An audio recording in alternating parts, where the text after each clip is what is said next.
Welcome to the show. We're so glad to have you with us today. Today, we're going to be talking about integrity of a spiritual leader.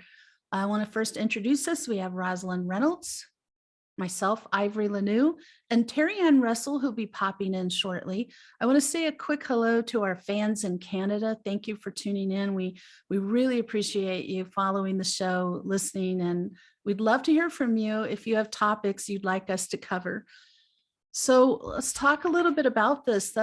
I know we are not like spiritual leaders in the way that some people are, where they're like leading millions of people. But when you put yourself out there and you start helping people, groups of people, and putting yourself out there as a professional in the spiritual field, you do become a spiritual leader, and on a smaller scale. And so this pertains to you as well as large spiritual leaders you might think of.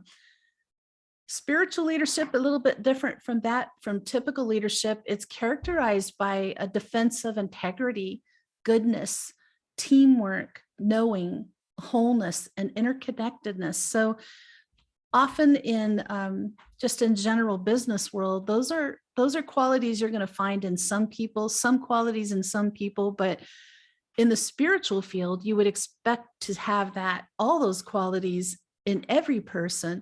That's not always true, though, is it? Not at all. There's Terri Ann. Hi. We're talking about how in the spiritual field, there's certain qualities you would expect to find, but you don't always find them in a spiritual leader. So what do you think on this topic? Like, what are some qualities that you feel are integral for a spiritual leader? What makes them have integrity? No, I think you have to have the true desire to do good works with people, and to know that that's your purpose. That's why you're here.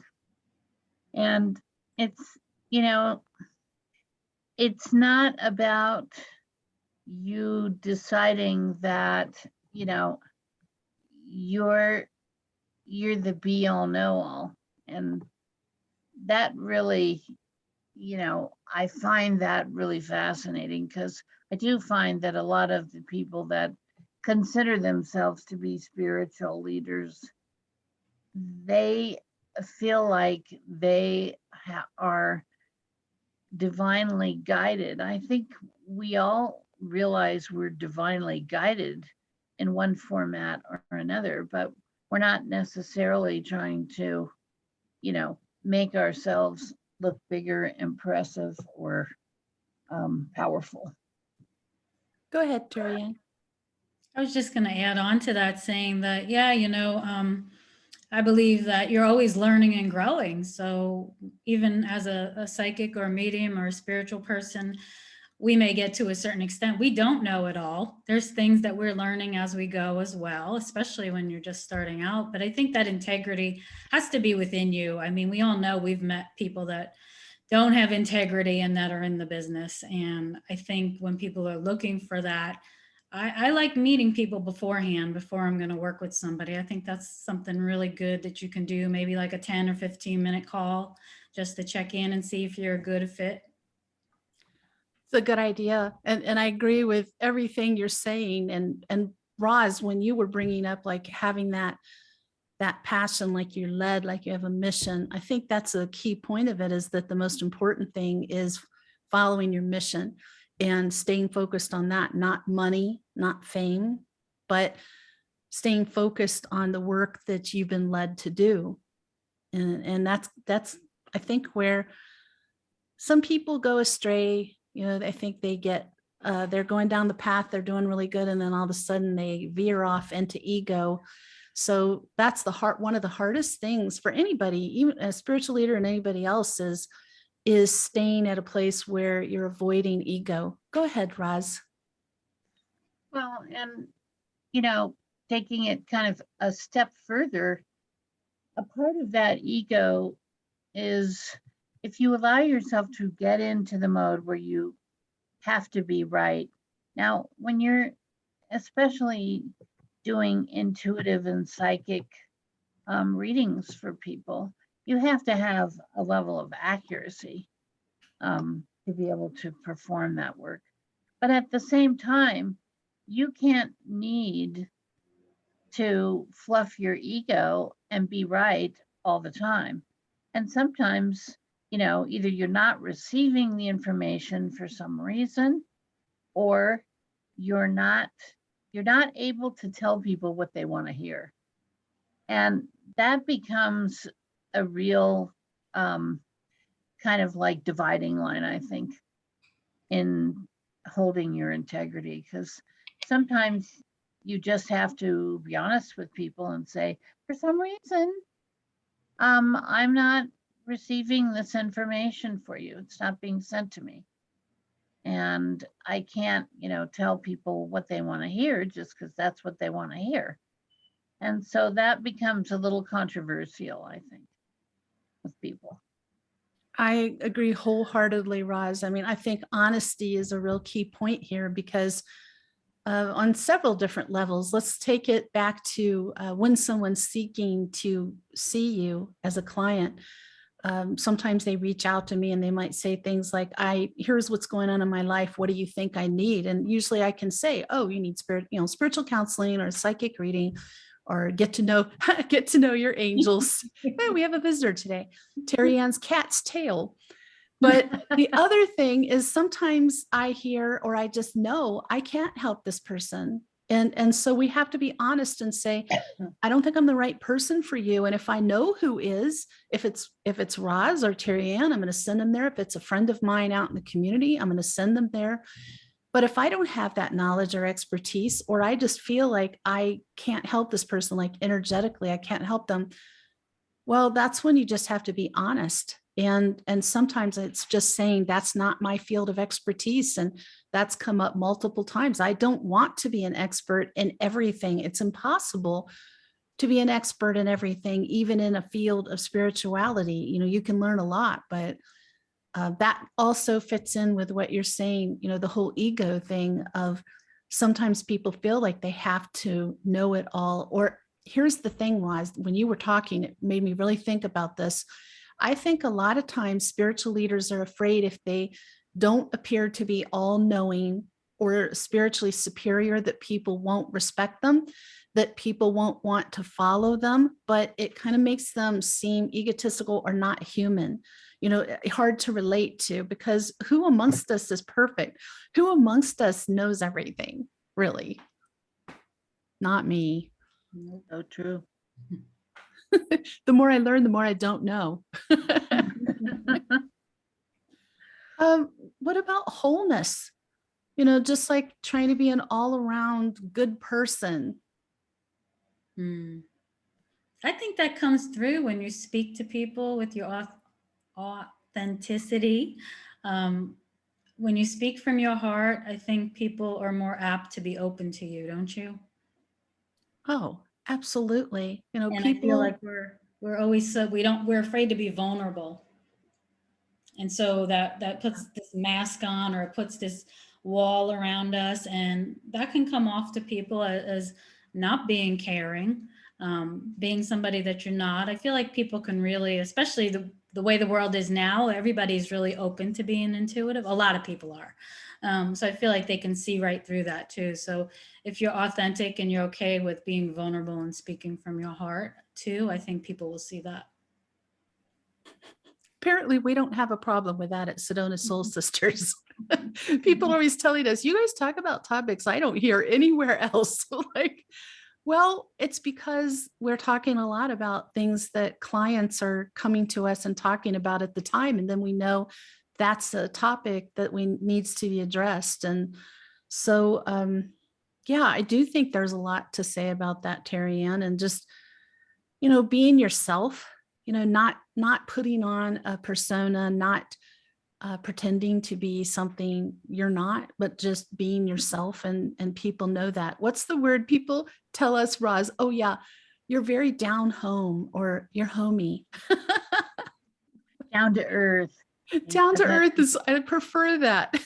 That's so ironic when you're talking about things that are of the cosmos. And somebody goes, well, you're so down to earth about it.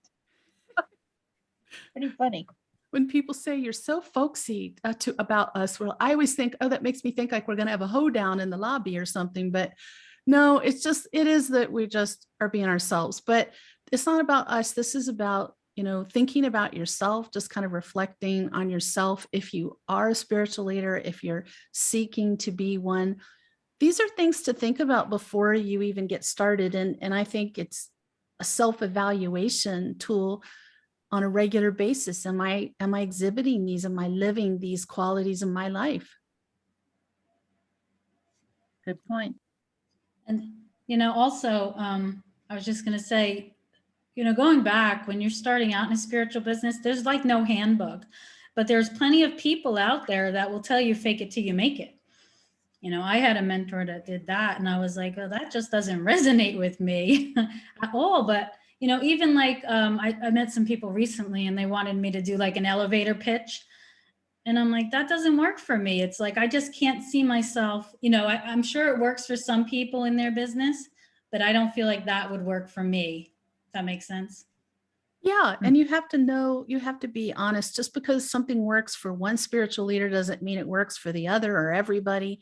There's no one size fits all. And it's funny you say that, Terri Ann, about there is no book, because I'm always looking for books to help like students and my clients who are new in the spiritual field, building their practice. And there are books out there. I got one, and I realized why I couldn't find it. I bought a Kindle version.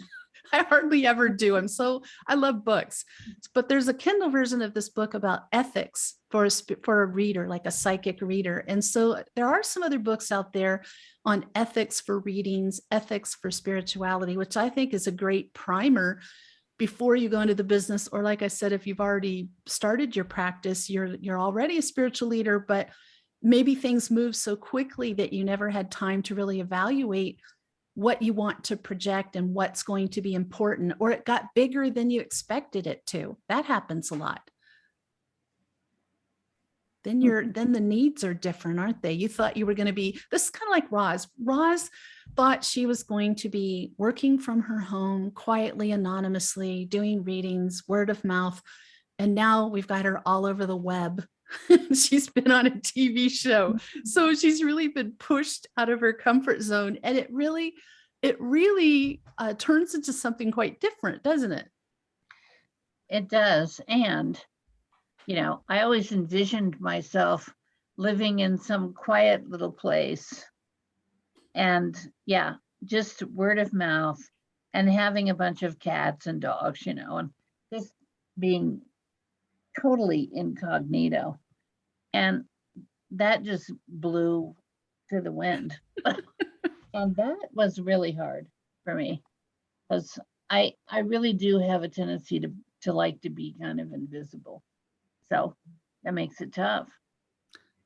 I actually know several people who are spiritual leaders who are quite well known, but they have a very quiet practice. They work out of their home. They have a website. They might do a podcast now and then. They really they're not on social media too much. They really don't promote themselves a lot, and that they just want to stay kind of under the radar as much as possible. So you're not alone in that, Roz, and it requires a whole different mindset once you're thrust out into the public eye, which kind of became necessary as we were brought together by our guides and guided to open this business. And it just got big, fast, and drawing in a lot of people, and things just kind of exploded. And then Terri Ann's come with us and been with us for a few years, and it just grows that much more. So, sometimes you don't know the direction your business is going to take you, but I really think that when you talk about integrity, like, I think it's really an issue of the heart. And it's rooted in your spiritual walk with God or source, your creator, whatever you want to call it. It's really a very personal thing. Like, you have to know you're doing the right thing or believe you're doing the right thing all the time, all the time as possible. There's no perfection. None of us are perfect. Not the three of us, not anybody I've ever known. No one's perfect. But the majority of the time you're walking in a space where you are always looking at what you do, what you say, how you act, how you react, in trying to do the best thing. We're not always successful. You know, we're going to fail. We're going to take steps back. We're going to learn lessons, but it is about your kind of bond, your connection to God. I call this my job from God. It is a job Yes. from God. I would not have picked this. You wouldn't No. have picked it. Neither would I. Fought it since I was age 18 till close to 50. It's like, no, kicking and screaming, hanging onto the door jamb. No. But I think, the thing that you have to realize about this issue we're discussing is the number one realization that hit me like a brick was I'm able to do something that's kind of out of the ordinary and helps people when they're struggling. And that, to me, I mean, you have to acknowledge that, and you have to step into that place of integrity and really, analyze your motives, and analyze, how you interact with the world, with your clients, with other people. And I think when you do that and you really look at it and you realize these bits of information, these connections that we're able to make with, information that would not come from anywhere else for people. I do believe that most people who have a highly intuitive psychic ability, that's an informational source that we are provided, and heavenly in direction to me. And it's about, really comes down to your desire to help people. And if you have that true desire to help people, you kind of have to stay in the integrity mode, because that's your purpose. That's why you're there. I actually think the pandemic, ironically, has pushed me out far more than I ever imagined because of the Zoom capability. Now, I can't say that fully because I did Skype, before with people. But what I noticed about Zoom is people are so comfortable on that. And they are able to, interact with you. It's not like being in person, but it's certainly extremely close.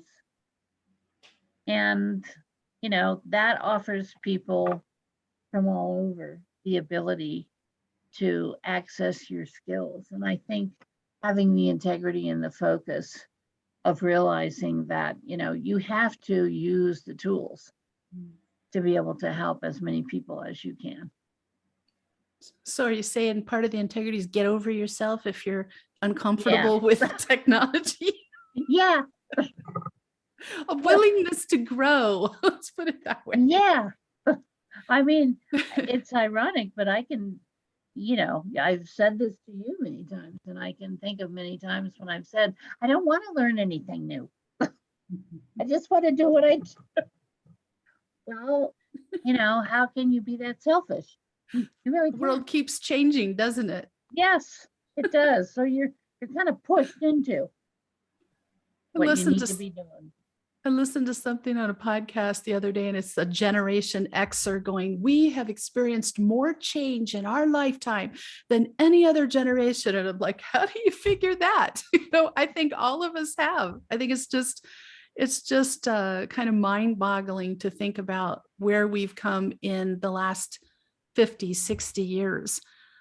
With technology, with the world in general. And you do have to put some effort into keeping up with that, or you're not really able to reach all the people you want to reach. Let's talk about reputation, because don't you think integrity is a lot about reputation, what other people's perception of you? Worth. Yeah, you want to get word of So mouth, true. you want to get referrals, you've got to really work on your reputation. You know, what you think of you is important, but what others think of you can make or break you with your leadership. It's true. It's a very I just think you just have to, if you are having ego issues, you know, if you ever get to the point where you think you know it all, you've got it all figured out, you can bet that something's going to go boom right in your face and give you the wake up call that, like, hey, I wasn't even thinking about that. Mhm. So It's a sure. busy, hectic world, and it's easy to get caught up in our daily routine and our personal lives, you know, get mixed into that too. So it's a lot. Sometimes we forget all these aspects that we need to have, again, because we're not perfect. So let's talk about this. Like, how does a person develop integrity or a lack thereof? Have you ever thought about that? I love to put these questions out there. I read something I think is so great. Like, it really, I've been reading this for a few days and I keep coming back to this thought in my head. But it's like, no one becomes a liar, thief, or cheat in a sudden momentous decision, but rather in a series of innocuous, seemingly minor choices. When we dig our grave, ethically or morally, it's not with a big ditch digger, but with a small teaspoon, one little decision at a time. And that just sticks in my head. I think that's really profound, really insightful. And it's true. It's the little moments of our life all adding up together. But that one nice thing about that is, if it's little tiny teaspoons at a time, you can start changing that flow in the other direction. If you get off course, start putting some teaspoons, or maybe pick up a tablespoon and go back in the other direction a little faster. You know, if it's not in big sudden movements, then, you know, again, you're in control of this, and turn the rudder, turn your direction back to where you want to go, who you want to be. Do you remember when you started thinking about integrity in your life? It really wasn't brought up for me as a child. Not, it was shown to me, but it wasn't spoken of. But I think really I started thinking about that when I worked in my first office job managing a financial planning firm. That was a very, very long time ago, in my early 20s. And that was when I really started hearing about it and thinking about it. And I heard it talked about by the owner. It was really helpful. Like, it got my wheels spinning on that, because in a business like that, you know, if you don't have integrity, who's going to want to give you thousands and hundreds of thousands of dollars to manage? Go ahead, Roz. I think a lot of the concept of integrity also comes, like, I can just remember my parents, how much telling the truth was just like a crucial aspect of life. And, you know, if you didn't tell the truth, if you were trying to hide something, you know, that is a huge step out of the box of integrity. And over the years, I mean, I can also remember lots of situations where other people were not telling the truth. And I knew that. And I just couldn't shut up. Couldn't tolerate it. You know, just, it was really I just had to step out and say, hey, wait a minute. That's not what was happening. So I think a lot of it is your fundamental core value system that you're raised with too.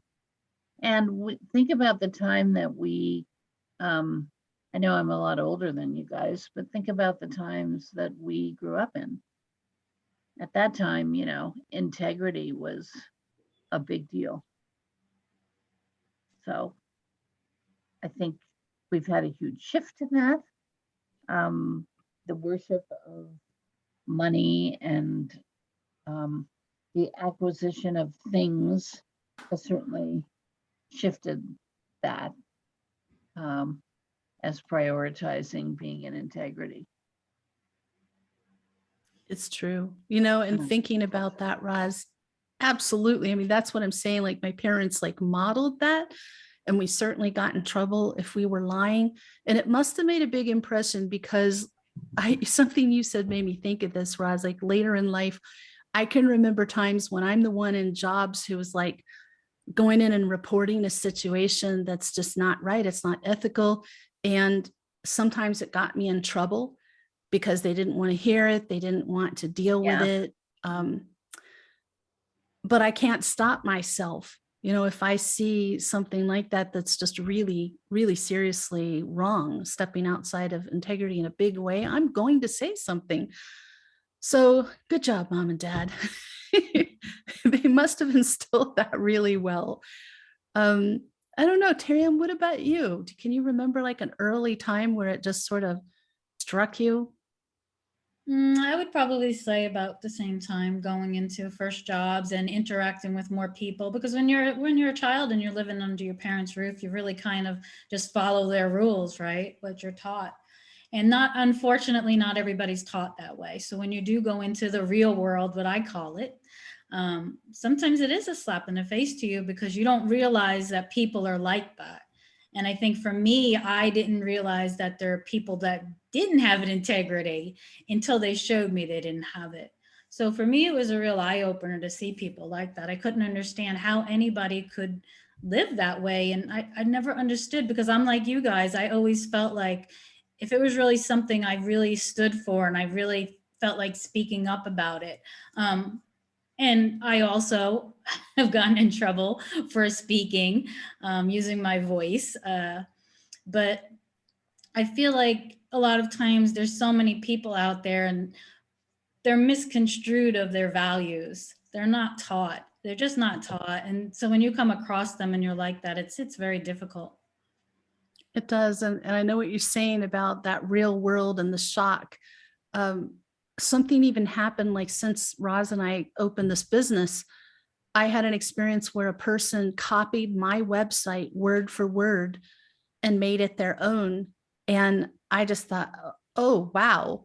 Wow. You know, I wouldn't changed mine up and it's copyrighted and that didn't happen again. But since then, like it makes me look at that person and see them as a person who does not have integrity. Because, you know, had they come to me and said, hey, do you mind if I pull some of this off your website and just put it in my own words? I wouldn't have cared. You know, if you're doing similar services, I don't care. But things that are underhanded, things that are intentional, then it's really hard for you to change your opinion of that person later. To look at them, even if they change their ways, it's going to be slow, maybe impossible to see them as a person of integrity later. So it's, you know, these things they have lasting impact for sure. Have you ever heard the term ethical suicide? I heard that term and I thought that's powerful. It's when you no longer feel bad when you're violating your own ethical or moral principles, or when you start to rationalize that there are no absolutes that tell you how to live. So you know you're violating your ethics and you do it anyway, and eventually you're okay with it. Ethical suicide. I think that's a really good term for it. And I think that it can easily happen. It's something that everyone in the world needs to guard against, but mostly, I think we just do little damages to ourselves where we need to self-reflect and get back on track. Well, I'd say a lot of narcissists probably have ethical suicide. They might have been born with it. Terminal case of ethical suicide. Yeah. And sadly, a lot of leaders who, some spiritual leaders too, but some leaders in general tend to be narcissists. So it's something that, you see a lot of out there. And absolutely, it can happen in the world of spirituality too. There's nothing that prevents them from getting involved in it. I Roz, think no matter what you do, you should always do it from your heart, and you should never do it for money. I feel like if you're doing something from your heart and that it's not for the money, like when I wrote my book, I had no intentions of making money off of it. It was to share my experience with people so that they could understand, for grieving parents, what it's like to lose a child. So my intention never was going in, oh, I'm going to make all this money. And I think when you live from your heart and you're have integrity that way, and it's not about the money, I think it comes across differently. absolutely. Absolutely. I mean, you can tell when you go to somebody who's in it for the money, that sincerity is generally just not felt. And something else is like, I think big in this integrity for a spiritual leader is the integrity of your word. And that whole thing of your word is your bond. If you say you're going to do something, then you do it. If you agree to help with something, you follow through with it. If you commit to something, that's it. You're going to follow it through. And if something changes, then you're going to make that clear too. So that's about how you want to be seen. It's about how you want to feel about yourself. Do you want to have self-respect for yourself? I love that, how back in pioneer times, like they sealed deals with a handshake, and that was enough. My word was your bond, and you were held to that. And it's so sad that we've gone so far beyond that now, that, oh, you didn't, that's not in writing. Well, it's like it never happened. It's like, oh my gosh, it's like almost the flip side of that. Like your word is nothing. Very sad. Very sad. It is. That's a way that society has definitely not improved. I would like to see us go back in that other direction, where it's very few exceptions that you trust people by what they say. So, your conscience is a big part of this. And that's why narcissists and sociopaths cannot be people of integrity, because they don't have a conscience. They don't have that ability. It's part of the brain that's just underdeveloped or missing for them.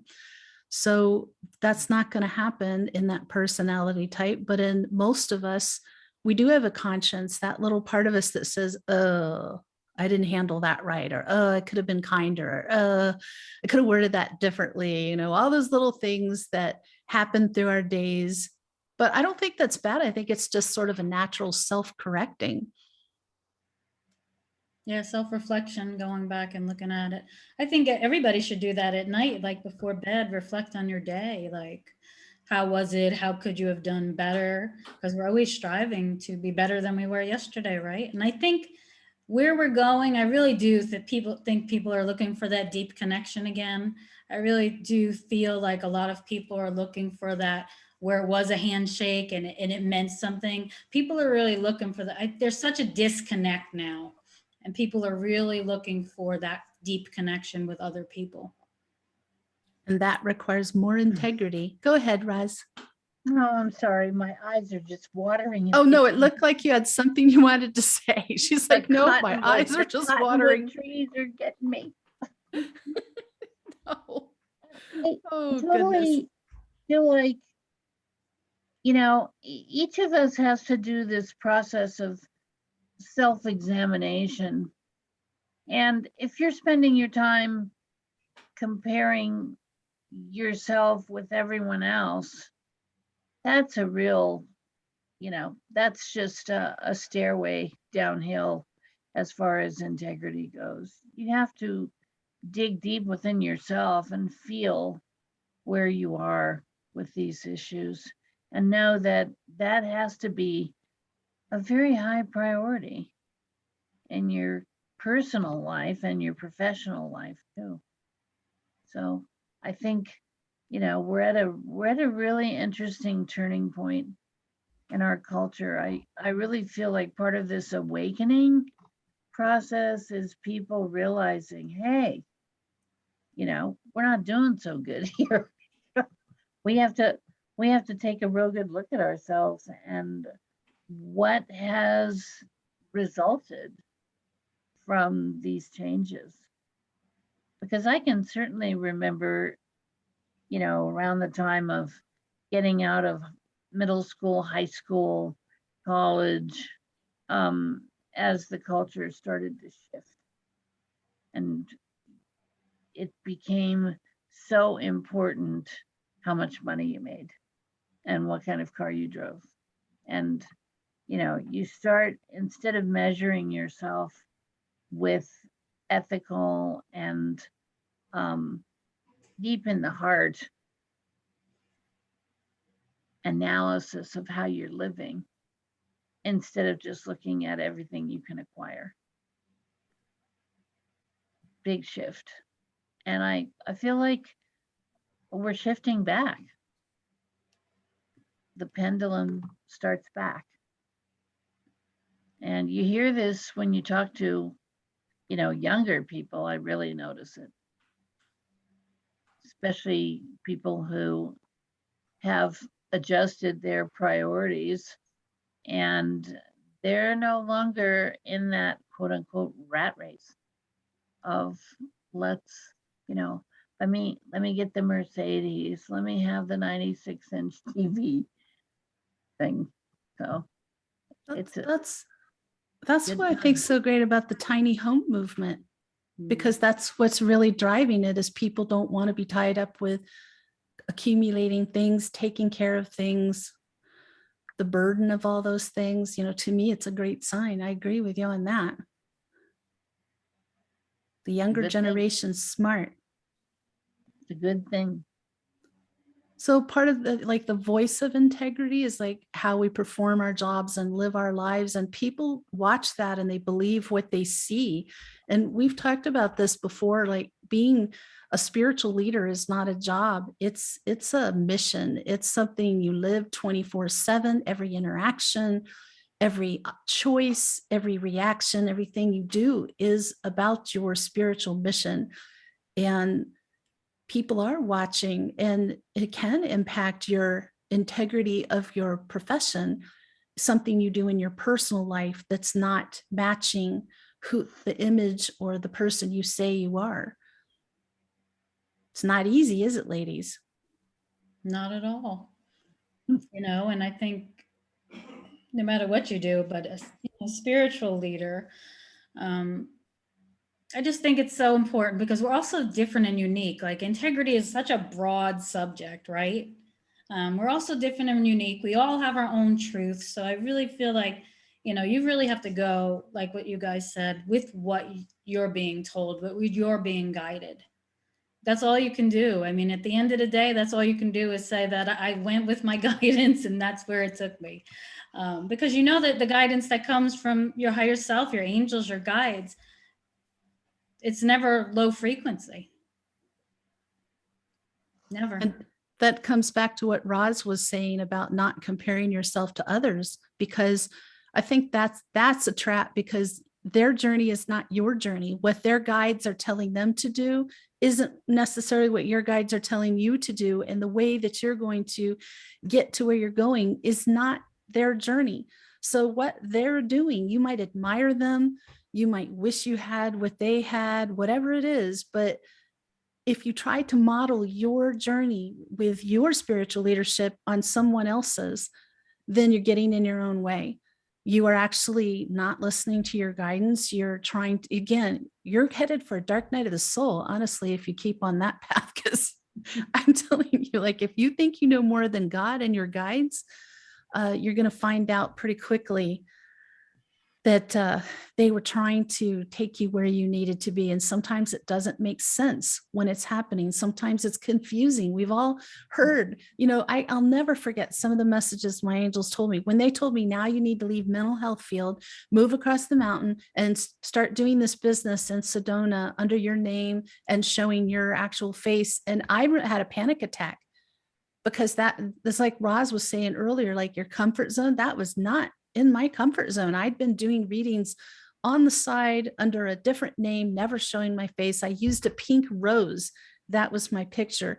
Mhm. And I was comfortable with that. So, but I did it, it didn't happen the way I thought it would, but I tried to just let go and just keep following what they said, because I knew that they had been right about so many things that I fought in the past, or I just insisted on doing that they told me not to do. I just did it. Yeah. You It's guys really are, hard when you're in the thick of it, isn't it? it is. It is. Oh boy, how true is that? Roz never thought she'd be back in Sedona. No. Here she is. Yes. Terri Ann came to us mortified to have to say how she was being sent to us. And we're like, yeah, yep, okay, yep, we get it. We understand. We believe you. Yeah, it's mind blowing sometimes. And honestly, I think that's how you know. It's like you can't make this stuff up. Like when Anthony told me to write a book, I was like, I don't even know how to write a book. I have no idea what you're talking about. This is not in my comfort zone at all. He's like, relax, mom. I gotcha. I got it. Ma. And now I'm writing another book. So there you go. It's like, all right, now you need to do another book. I'm like, seriously? I was thinking about that last night, that's actually pumping out a second one fast. But I guess when you have this writer in on the other side giving you all this information, that it's going to flow. So that's exciting. I can't wait to read that next book. There's a whole spirit of integrity, just like around the topic of integrity, and it's revealed in how you treat and think about people. And I think a big part of this is you can't show favoritism in your attitude or actions, and especially in your work.